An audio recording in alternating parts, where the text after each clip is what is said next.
अबे गड़िया कहाँ भैया बहुत ठंडी है यार। अरे भैया कहाँ करा दिया भीतर उटर लाओ 36 चौराहे तो परबे करी रुपया। चलो देखी वहाँ खड़ी हुई तो देखा जाए। देखा देखो ना यार वो फोन। अरे वो सार बतवा थे चलिए देखा जाए। पहले तो मोबाइल छोड़े। अबे मोबाइल कहाँ लिए जाते हैं? अबे इधर कहाँ आ रहा है? अबे उधर पहले देख, पीछे देख, पीछे देख, पीछे देख।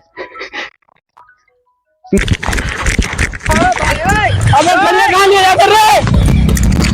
दादा मोबाइलियो छोड़ ले गए, गड़ियो छोड़ ले गए। अबे घरा जावे तो घरा वाले का कही हैं, गड़ियो छोड़ ली सब और मोबाइलियो छोड़ ले गए। भैया रुको रुको, आज इतना ठंडी का है आयो? बदरी है, सूरज अभी नहीं निकला है। तो तू का ठंडी से का मतलब है? अरे पूछी थे बता दी कहा इतनी ठंडी है ना जाना था। आज सुबह सुबह ना अब्बा हमारे फ्रिजिया खोल के चले गए। अरे तो मजाक ठंडी नहीं करी है यार, मजाक नहीं करी थे। सही से पूछी तो ठंडी बहुत है।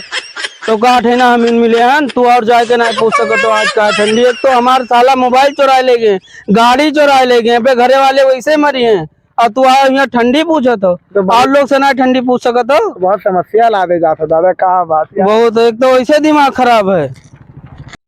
दोस्तों वीडियो अच्छी लगी तो लाइक करो, तो कमेंट भी कर दो, इसी के साथ शेयर भी कर दो भाई। भाई सब्सक्राइब भी कर देना, बेल आइकन दबा देना ताकि आने वाले हर वीडियो का नोटिफिकेशन आप तक पहुंचती रहे।